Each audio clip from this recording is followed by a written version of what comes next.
Hey there, everybody. Welcome back to another Party Pace podcast. And today's topic is cranks. Cranks, super integral to a bike. Obviously, no cranks, no bike, unless it's like a Strider bike or one of those weird elliptigo things. We're going to talk cranks with our friend Matt from Appleman Bicycles. If you've not seen his cranks, they are truly a work of art, but also super functional. We're going to talk specifically today hopefully at some length, about crank length. It's one of those things that it's probably the last thing that a lot of people change on their bike, but a pretty interesting topic of discussion. So, with all that said, let's welcome Matt to the podcast. How's it going, Matt? Oh, good. Thanks for having me. Yeah. So your business is called Appleman Bikes. You started around 2008, 2010, mostly carbon frames, I believe. How did you make that transition from carbon frames to cranks? That's a great question. I got into building frames originally because I had a knee injury while I was going to school in college, and I kind of hacked some things together and figured out that I need to set my seat way back, like way further than anything I could buy. So when I graduated, it was either, I could buy a really expensive custom frame or buy some really expensive tooling to build my own custom frames. So I decided to do that. So I started building in my spare bedrooms and stuff when I was working as a full-time engineer. 2010, moved back to Minneapolis, started building frames. And then it was around 2000, and I was still, the custom frame helped my knee pain a lot. But I still couldn't ride as hard or as far as I would have liked. So I think it was around 2013, I found a guy who would drill a new hole in a crank arm, like a forged crank arm that had plenty of meat on it, and then lop off the old hole. So I was riding 155 millimeter cranks as sort of an experiment to see what happened. 165s were a little better than 172.5 than I had ridden my whole life. So, and that was it. At 175, I could, or 155 millimeter cranks, I could ride however fast I wanted, however long I wanted, no knee pain. I started, there's some limited options out there for those length cranks in the 20 teens. So I started kind of prescribing those to whoever was interested for the custom bikes I was building. Reception was good. And I just kind of had the idea that, I wanted a mountain bike, and I couldn't really buy 155 mountain bike cranks that I wanted. So kind of around the pandemic time, I decided to, I started getting a little bit of understanding of crank length, how it affects frame geometry. You can completely build and design a frame all around crank length. In fact, I would argue that almost every frame is built around crank length, just a very limited range of crank arm length. So yeah, in 2022, I started prototyping the cranks, getting them tested, and here we are. Here we are. And they've been on the market for about since September 2022. So yeah, it was pain that really drove everything for me, and kind of I always say I was sort of like a bicycling magazine rider before my injury, and I kind of I put my, I kind of did what Bicycling Magazine said. I thought I was an average rider, so I clamped my saddle fore and aft in the middle because I was average. Like I didn't give it a whole lot of thought. Yeah. And I definitely, with my injury, I out of necessity spiraled down a deep rabbit hole, and now I'm 15 years later. I'm starting to claw back up to the surface with a lot more tools than I had when I went in. Yeah. So this is what you sent over recently, which is pretty cool. How did this come about? I mean, it sounds like you were kind of inspired from that initial experience of meeting that person that would just drill out a crank hole and then lop it off. Yeah. Well, I'm a big believer that generally a lot of people are on too long of a crank. And I thought the fit crank here has 6 different lengths from 100 to 175 millimeters. And that's like a way for people. I offer a rental program, so you can kind of try it before you buy it. It's a way for people to try a new crank length without an incredible investment. It's also for fitters and people who want to go, or a fitter could fit this to your bike or one of their fit bikes, and then you can try just by screwing in the pedal in different locations, try different lengths. So yeah, it's more people on different length cranks was really the ultimate goal. It's not something easy to try, so I try to make available what I can. Yeah. How has the reception been with like bike fitters? Have you sold some, or people renting them out? Yeah, lots of bike fitters like the cranks. There's very limited options for once you get less than 165 in cranks, and a lot of bike fitters seem to think that 155 is sort of the Goldilocks crank length that works pretty well for everyone that they see. Some order the fit cranks and use on size cycles for customers to get a quick, you can go from 145 to 175 and feel the difference. And that's usually pretty apparent. Usually when people go shorter, they say, "Oh, it feels like a really small circle," and it's like, "Yep, that'll take some getting used to." And then you try going back to 175, and it's like, "Oh, okay, I get this is uncomfortable now going back." But it's kind of easy to go short, and then usually going back to something long is sort of familiar, a little bit more uncomfortable. When you, I feel like most bikes that you buy at the store, they're probably like 172.5 or one around that range. Yeah, 170 to 175 and 172.5, my all-time least favorite number. Do you know why, how they came to settle on that crank length?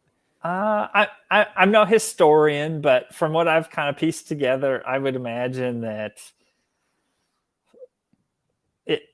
somebody designed that size for whatever reason. It's probably going back to the very early 1900s, single speed. So leverage is very helpful, and feels good there. Traditionally, for 100 years, most cranks were forged with a big, 50-ton press that barely fits in a medium-sized building, and there's lots of tooling and investment involved. So it's way easier to make one stamping, one forging crank, and then just drill, 2 or 3 different holes 5 millimeters apart from each other. Right. And there's your different crank lengths, instead of tooling up and maybe having 6 different dies and tools to make 6 different crank lengths of a meaningful impact in. Or it just wasn't ever considered.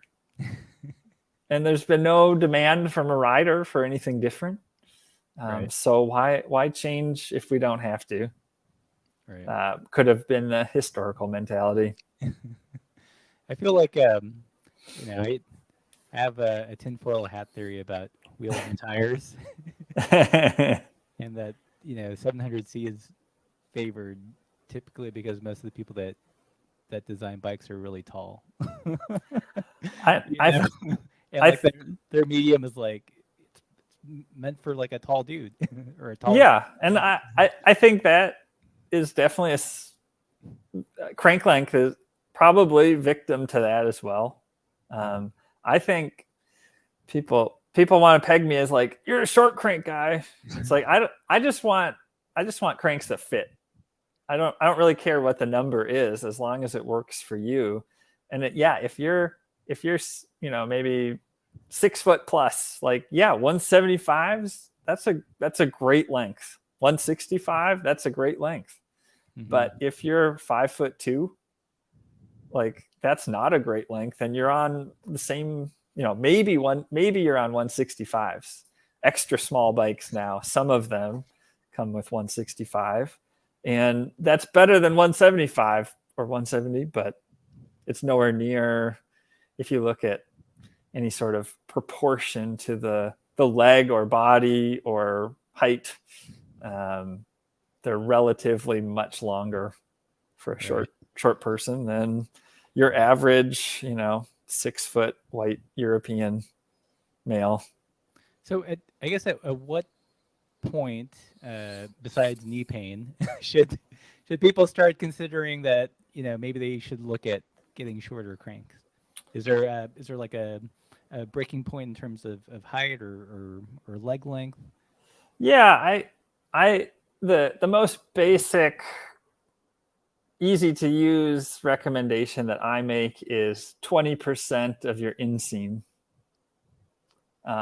So I think a lot of people will be surprised that it's going to spit out 155 or 145. And this rider's guide to crank length that you brought up, there's a calculator down in the middle of it.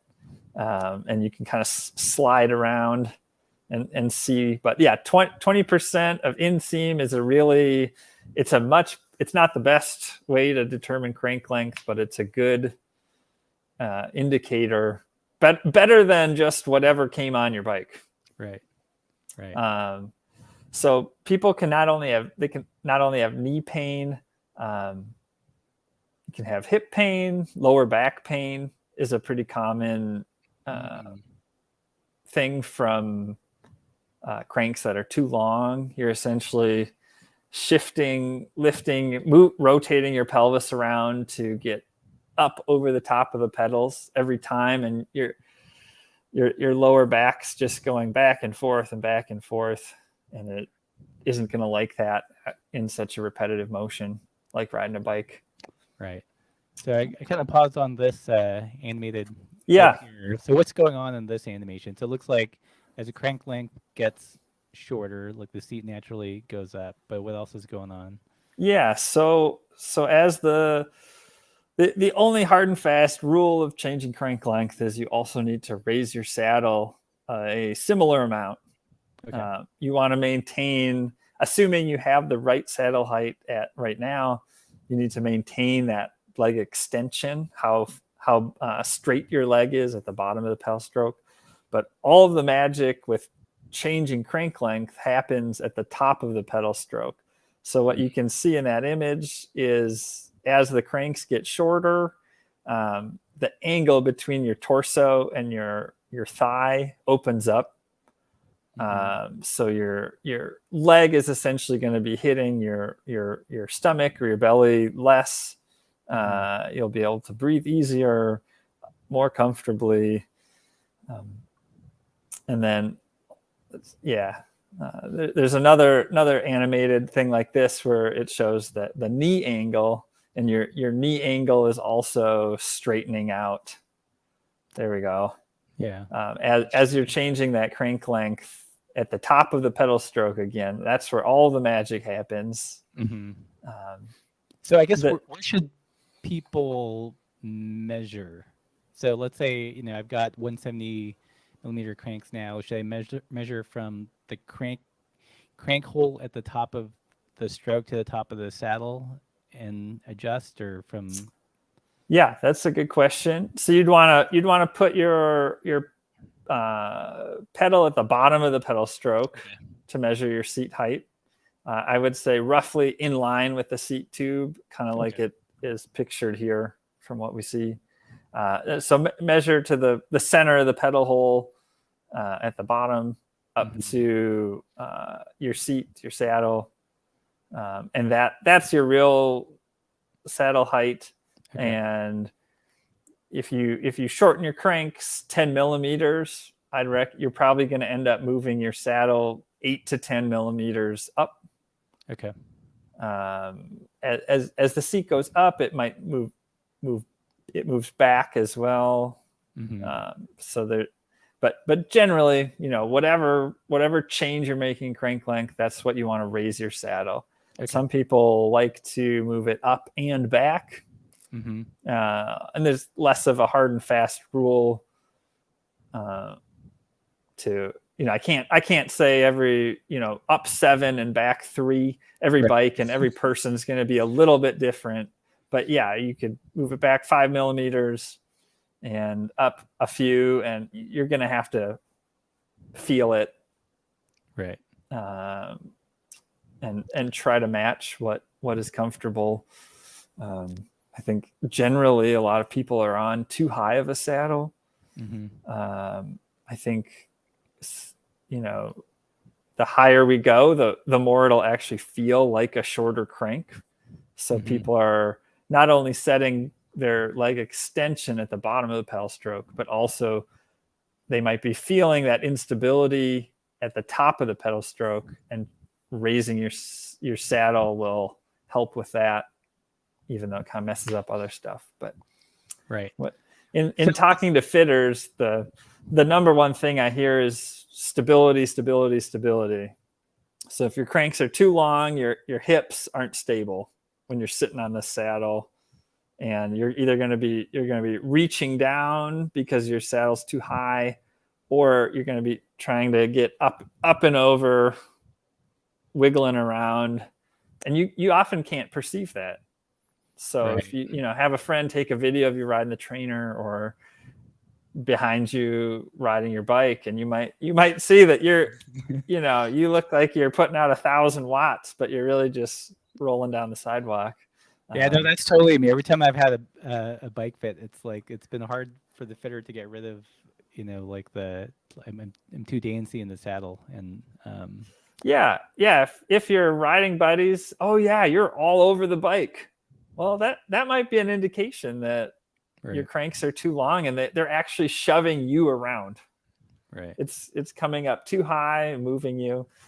Another common one is you'll see at the top of a pedal stroke, someone's knee will go out and then come back down. So that could be they might be the bones in their femur and hip might be colliding a little bit, and you can get away from that by kicking out to the side right at the top of the pedal stroke, and then coming back in as you go down. So if your knee's tracking, if you're riding like that, that could be an indication as well. And again, that can be hard to see on yourself. Yeah, that's funny. That's like another thing, like if fitters have pointed out, it's like, have you ever had a knee injury because your knee goes out like oh, okay. Yeah. It's like, no, not that I know of. So I mean, with crank length, like nothing is absolute. Every body is different, but generally speaking, there's a lot of things that hold water, and the knee, the pelvis stability, a little bit of motion. No one's torso is going to be 100% stable and motionless, but there comes a point where it's too much, where you're reaching or getting shoved, and that's what you want to avoid during a bike fit, and can lead to injury. And a lot of times, crank length or shortening your crank length can help with that. Yeah. Go ahead. When you change the crank length, I figure it's primarily for fit reasons. Does it have any effect on performance? I mean, that's not what our channel's about, but I'm sure that's But some people are going to be wondering, like, does it affect Yeah. performance anyway? Yeah. If you are someone that if you do have pelvic instability, if you are wiggling around more than you need to, you'll probably increase your wattage by getting rid of that. By having a nice stable platform to just push on the pedals, you'll likely go faster by not having that instability. It's popular in time trials and triathlon where you're trying to get as low as possible. The upper body is low. So essentially with the short crank, you're lowering that leg down lower. So you can either rotate more as you're riding down, get more of aggressive position, or just get more comfortable where you're not quite folding yourself in half as much. Right. So yeah, aero if you want it. If you're the biggest thing is if the cranks are pushing you around, you're gonna go faster because you're more comfortable, because your back doesn't hurt, because your knees might not hurt. Those are kind of the big ones. Yeah. So I'm going to embiggen this. I'm going to link to this page on Matt's site after the live stream, but it's got all sorts of interesting tools and sliders here. So tell me about what some of this is. Oh wait, I'm curious now. Like, what's it going to recommend me? 145. Wow. Yeah. Yeah, it's usually surprising, and yeah, and that might not, so you just use the 20% of inseam calculator, which I used from Jim Martin. Dr. Jim Martin he's done all sorts of medical studies on crank length and looking at power, mostly maximal power.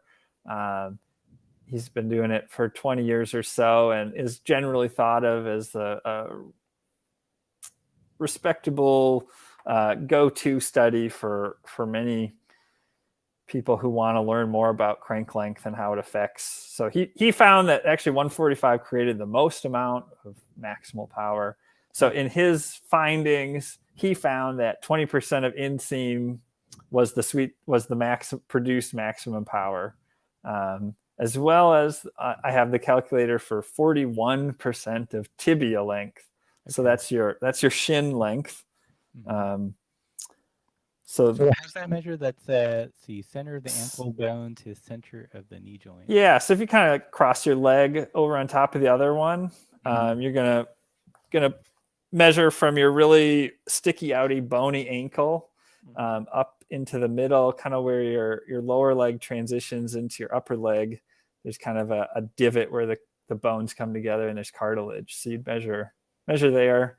Okay. And 41% of that. So like for me, I'm 6'2", and when I do the inseam, it recommends 165, which I've tried and it didn't sit well with me. When I do the tibia length, it recommends 155, which is a much more agreeable to me. So if you're doing these, I think the tibia length is the better of the two. Yeah. But not everyone. Most people know their inseam size, and that's a good, easy one that is better than the estimate that your bike brand provided your cranks with when you bought it. Right. So again, nothing.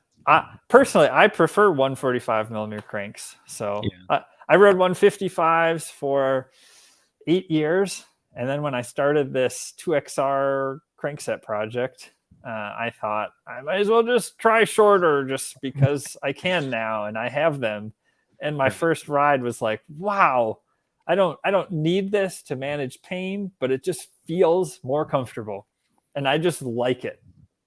Interesting. My legs are not, I'm a fairly svelte person, and just having my legs pushing less into my abdomen was so much more comfortable. Kind of opening up the hip angle was really helpful and comforting to me. As Right. I ride in a fairly aggressive position, so my legs, I have really wacky geometry, so my legs are kind of all up in my torso Yeah. business, and it just feels really good to get them down. Yeah.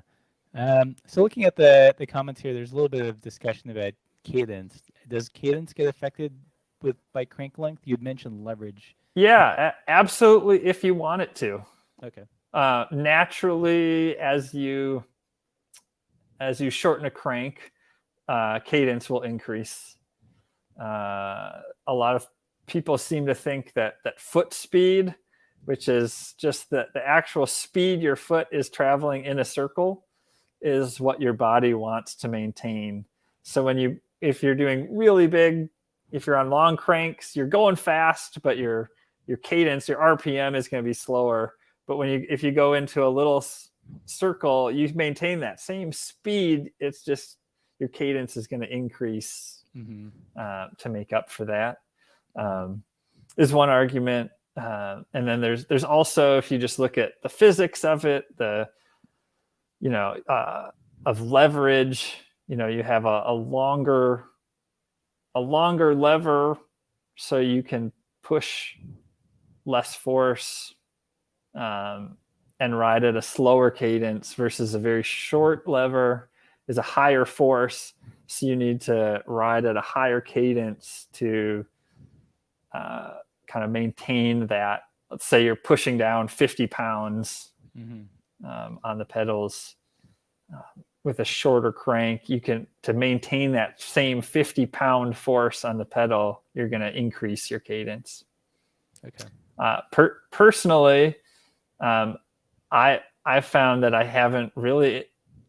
I like 95 to 105 for a cadence or so, and that's just sort of where I'm at with every crank length I use. Yeah. It doesn't seem to have creeped. Yeah. I'm not spinning at 140, just because I reduced 30 millimeters of crank length. Yeah. So there is a personal preference into it, and does it change? It doesn't change gearing at all, does it? It can't. So that'll usually happen at the low end. Okay.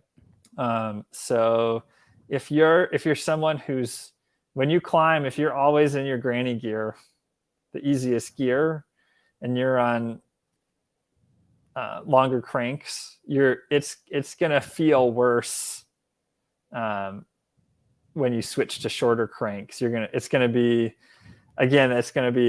have a slower cadence to kind of maintain that same 50-pound force or whatever amount of force when you're climbing. So I recommend, if you don't need to, when you switch crank length, if you don't need to buy new chain rings or switch that much around while you're changing crank length, I say just leave it. Leave your gearing the same, right? And just try it out before you get too wrapped into buying $150 new chain rings and a new cassette, and just try it. Try it for a while. Your body will probably adapt. You might get stronger, which kind of naturally happens, since you're just pedaling. You might feel like you're mashing more, right? But you're actually probably spinning at around the same cadence, give or take. Do you, when someone changes size? Yep.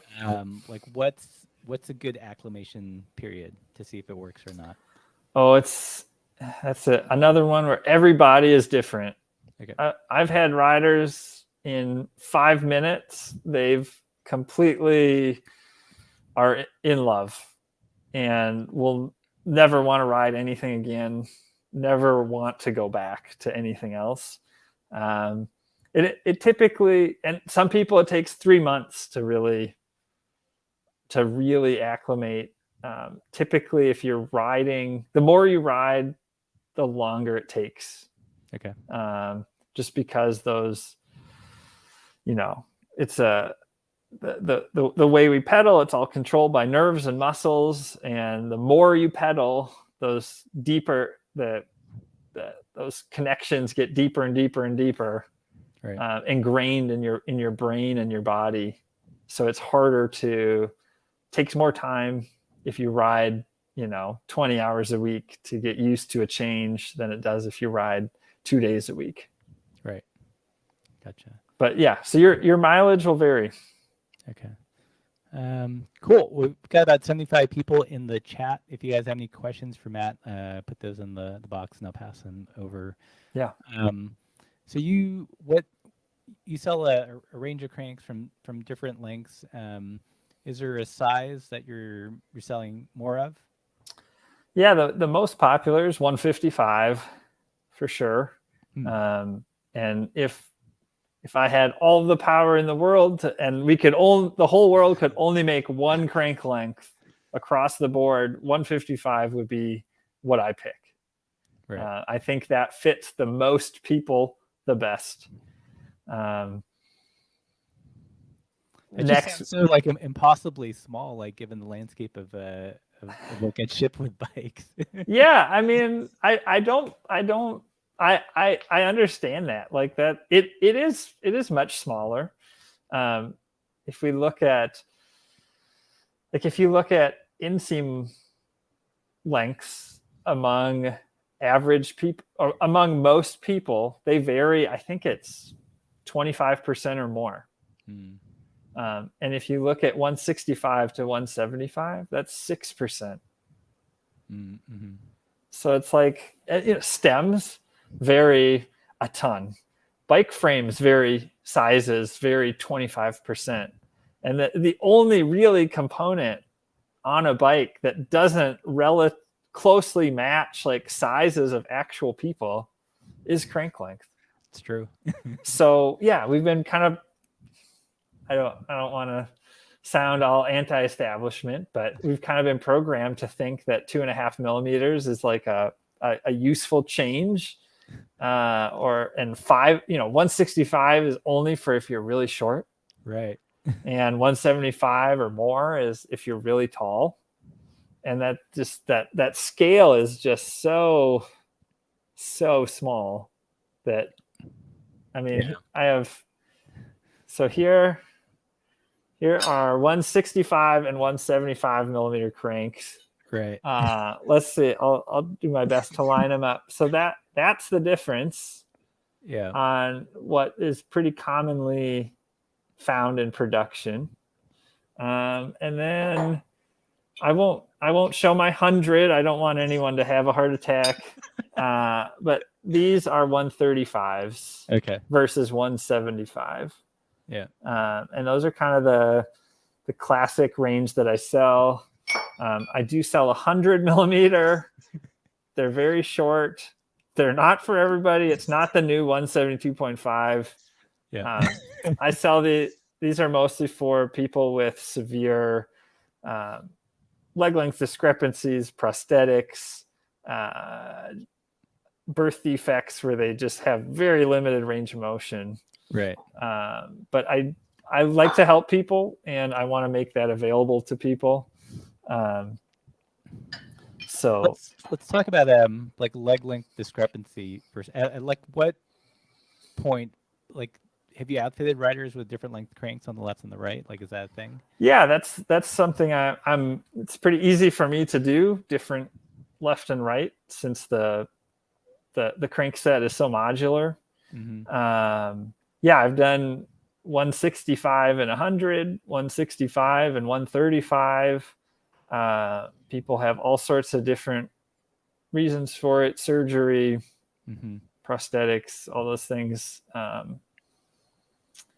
But yeah, I think, I mean, I'm not a professional bike fitter. I don't have hundreds of people through my fit studio. I don't have a fit studio. Some fitters have hundreds of people through and probably see this every day and would be better inclined to say, where do you shim? Right. Where do you just put a big stack of plastic under your cleat? And where do you get two different crank lengths?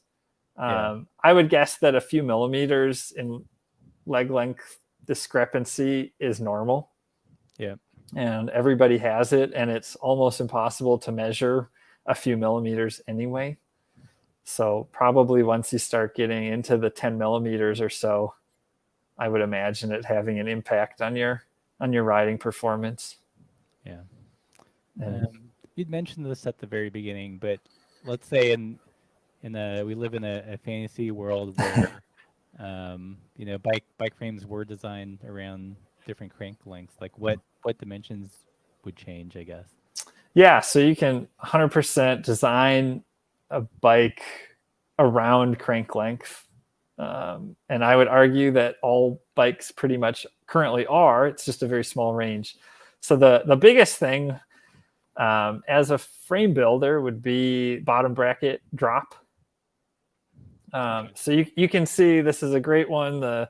As the cranks shorten, your saddle goes up. And when in reality, you could keep that saddle in the same height off the ground, and just be lower that. Say you put 155, you design a bike around 155s instead of 175s. So you would lower that bottom bracket 20 millimeters. The pedal at the bottom of the pedal stroke is still going to be the same distance off the ground, right? Because you're lowering the bottom bracket, but it's shorter, so it all cancels out. It also opens up huge benefits for any bike that has toe overlap. You can now you're literally just moving your foot further away from the front tire. Yeah. So that's a really easy solution. And I'm a pretty staunch believer that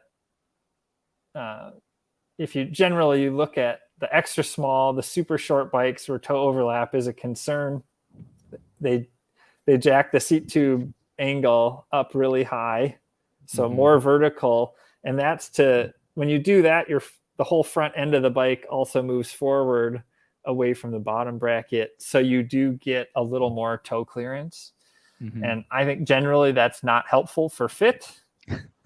I think a lot of riders ride too far forward, and especially in these small sizes where they're jacking everybody forward, it's not helping. A really easy solution would be put on 145s or 155s, a shorter crank. Now you have a magic 20 or 30 millimeters of extra toe clearance, and maybe you could shorten the top tube more. Maybe it gives you a lot more freedom to design the bike. Maybe you still want to keep it, but you can change it. It opens up a lot of design parameters so top tube length could be shorter. What else? Bottom bracket drop is the big one. You can kind of affect changing those things also kind of secondarily affects everything on the bike, as well. So that was sort of the kick in the pants I needed. I was designing a bike to build for my wife, and I looked at kind of some other production bikes to see what geometries they were using after I designed one for her. And I thought, wow, I was telling her your bike is going to fit so much better because we're using like 155 cranks. I could shorten this and tweak that and lower it to the ground and get rid of toe overlap and not be in this goofy geometry position. And she's like, well, why don't you just start making these cranks then? You've kind of tossed it around loosely. Like, it sounds like a really smart idea. Why don't you just do it? I thought, okay, that sounds good. But so let's see. I want to talk about your regular cranks as well. Yeah, they don't all have 6 holes in them. Turns out. So your fit cranks are available to rent. Yep. What's Rent what's and purchase. okay? What's the rental period for? 3 weeks. Okay. $100. You can. I rent out chain rings and bottom brackets as well to help facilitate. Changing a crank can be a difficult technical task. There can be a lot of moving parts to it, so I try to make that a little more accessible by providing some compatible parts for you. Mm-hmm. And then I can attest to that. I'm not the greatest mechanic in the world, but you had everything in the box, and it's fairly easy for me to put them on the bike. Yeah. Oh, good. I really try to, when I design something and sell something, I really try to think of the end user, and how they'll actually use it. I'm the brand that I want to buy from. Right. Is kind of how I think of what I do. So I'm very customer focused. I'm very, rider perspective focused. That's why I have as few proprietary tools and anything as possible. So to install the crank, you need a 5mm Allen wrench, and that's it. Yeah. And everybody has that. But so one thing I noticed about your cranks is you got different spindle lengths. Is this probably to account for different bottom bracket shells? But is it also meant to play with like the Q factor, or is it just for? Yeah, it's primarily to fit different kinds of bikes. So if you want to ride 145mm cranks on a fat bike, you can. Mm-hmm. That was sort of an impetus. Like I could buy a high quality 155 crank for my road bike. Right. I couldn't for my mountain bike or my mid fat bike or fat bike. So yeah, the different spindle lengths are road, gravel, mountain, mid fat, and fat.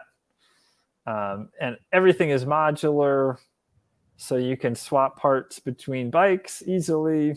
Mm-hmm. Technically you could have a spindle and a spider on each bike and just take the crank arms and swap them between bikes, and it would all jive.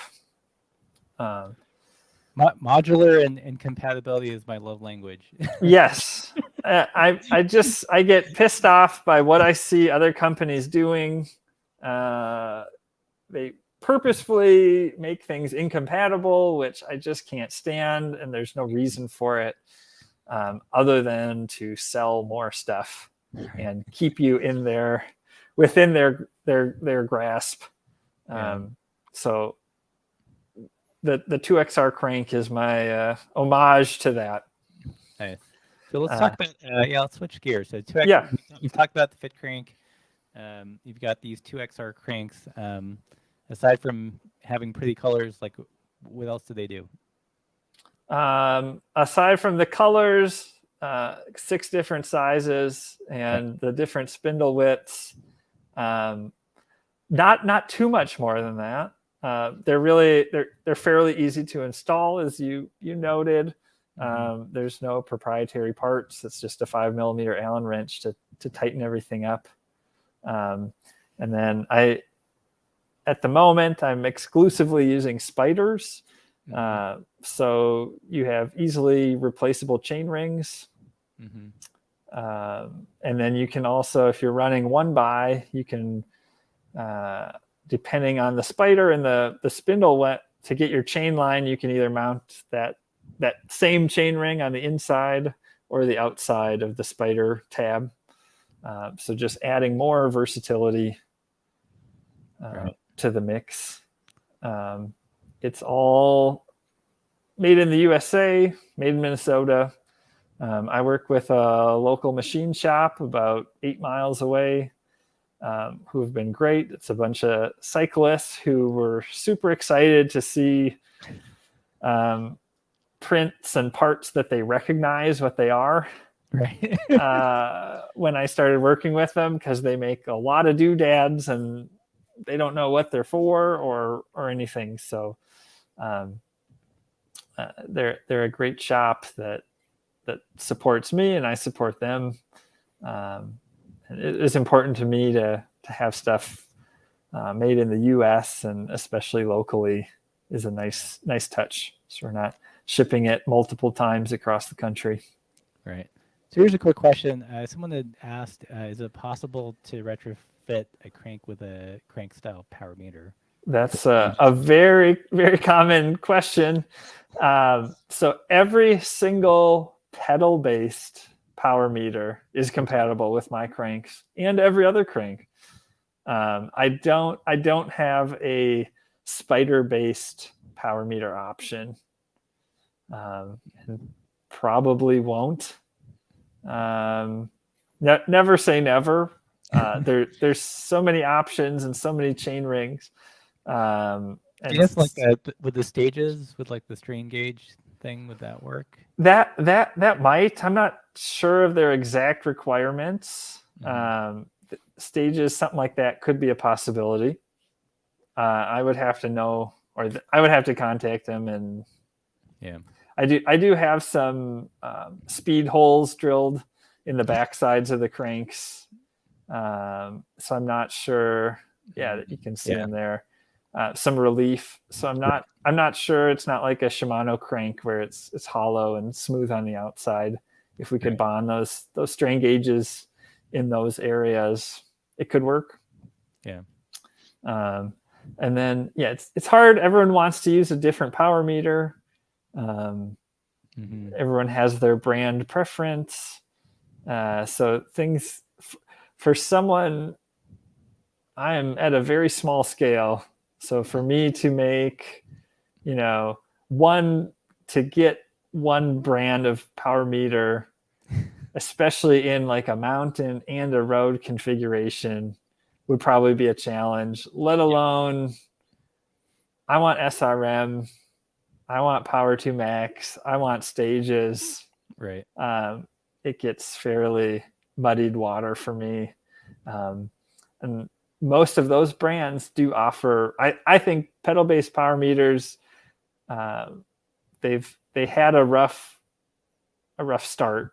They didn't work very well at the beginning, but I think SRM, Wahoo, Favero, Asioma all make really great pedal-based power meters, and you get added information of left and right balance, which you don't get in spider-based. There's power meters.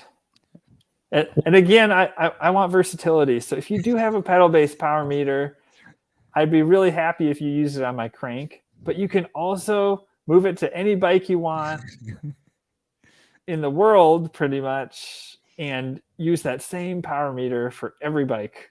And I see a lot of value in that, even though I understand you just spent $800 on another power meter that doesn't do that. Yeah. I see that and I hear that.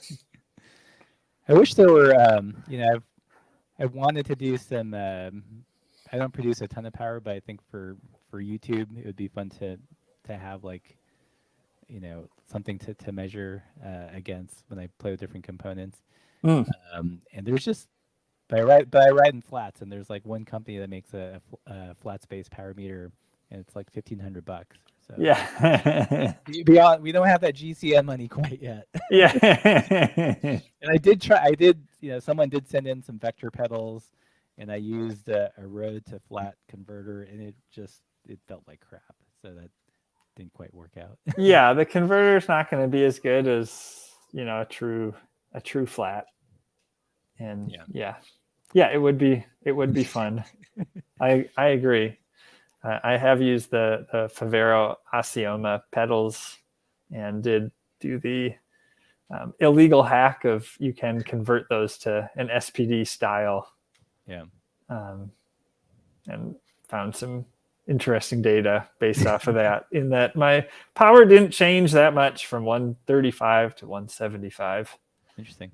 Millimeter cranks. There's only a 2.5% difference. Yeah. Which isn't all that much. Yeah. Well, let's talk about the colors, because I think that's one of the really striking things. Probably the reason why a lot of people clicked on the thumbnail to watch this vid. How did the fun colors come about? I can't say that my toddler didn't influence me. Everything is super fun, bright colors. And again, I wanted to offer. It's frustrating when brands only offer black, or don't offer silver. Right. And I think there's a lot of cool. I mean, my cranks are by no means cheap, and it is a niche product. And I think, you can have. I chose colors that I thought would be really fun accent colors. You can make it pop. They might even match some other colors on your bike. But again, that's something where I'm also my own customer here, and I want colors for my bikes. So Right. I also want you to have colors for your bikes if you want them. Nice. And yeah, I do use. I don't anodize the colors. I use a water-based polyurethane coating. Some people would call it paint, and that's made specifically for aluminum. So it's really good stuff. It will scratch, just like anodizing or Cerakote or anything else will eventually scratch if your heels hit the crank every pedal stroke. Nothing is going to last very long. Yeah. And I do the water base, mostly like for health and environmental reasons. There's no really poisonous solvent that I'm just pumping out the shop air. Does it just cure by air drying, or do you have to bake it? Yeah, and then so I'll spray it, let it dry for about 15 minutes for all the water to evaporate, and then I bake it in the oven for about half an hour at 300 degrees. Cool. So slightly less than cookies. Slightly less nice. Yeah. Longer and lower than most chocolate chip cookies that I make. Cool. Let's see. So this is a selfish question for me. Yeah. Would it be possible to do like a 110/74 Spider, or are you? Is that like a GRX or something for a subcompact? Yeah, just like the old school 5-bolt. That's a 5-bolt. Yeah. That's definitely possible. I'm small enough where I can accommodate stuff like that. It's a risk on my end of how many people will actually buy it. Right. And you're not alone in wanting some smaller gearing, and I'm all for 2x and smaller gearing. But I can't make any promises. Gotcha. It's not in development currently. Yeah, I didn't know if there was like any constraint with the current design that I couldn't accommodate. No, I think it, the modularity of it, I can probably put just about any Spider standard on it and create something that'll work and fit. Yeah. I don't foresee any trouble with the 110 and 74 millimeter BCDs. Cool. Yeah, my current favorite chainring combo is like a 4D26. Okay. It's basically like a 1x with a bailout for when you're carrying stuff or going over a crazy pass. But essentially, you're not shifting back and forth. You have, most 1x come with a 40, and with a 11 to 40 in the back. That's just, you basically get the range of an old you do triple. You get the bailout. Yeah. No, and with the shorter offering, going lower makes a lot of sense. And if everybody was making 135 millimeter cranks, the ranges available would be different. Everything could have probably 4 to 6 fewer teeth on chain rings in the front. Or it's hard to believe that you need anything lower with a 52 tooth rear cassette, but I get that not everyone's right there. Yeah. And flocking to that. So but if I get enough demand or see the potential of a spider, that is something I could whip up and include in the offering.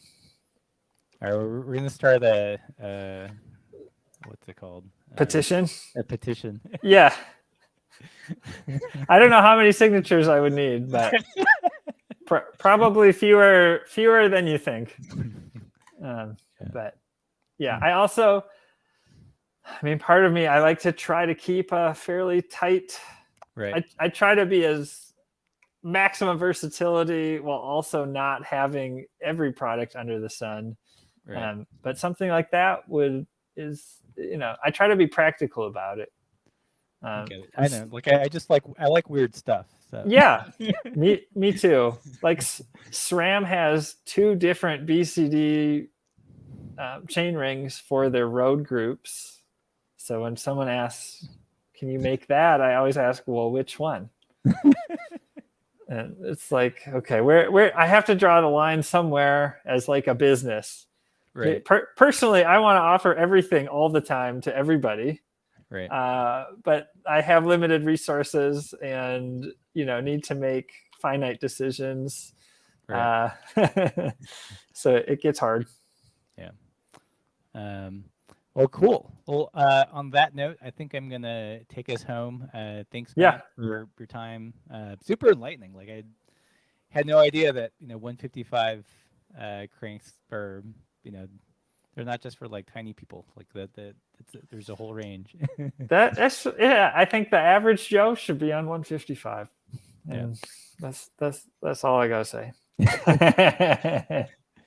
Nice. But yeah, thanks for having me. I really appreciate being on and chatting with you. Cool.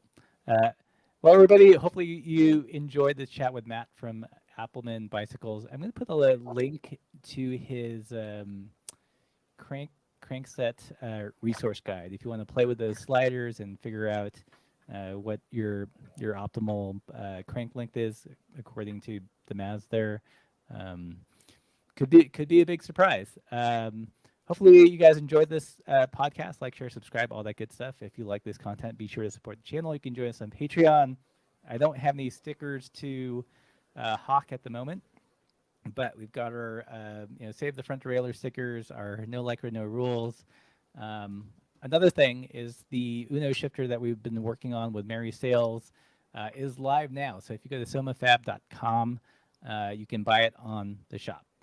There are probably going to be a little bit more than what some of you guys were hoping for, but to have like a heritage brand like Diacomp in Japan make them, it's what it costs, guys. Hopefully you guys enjoyed this interview, and as always, keep the supple side down.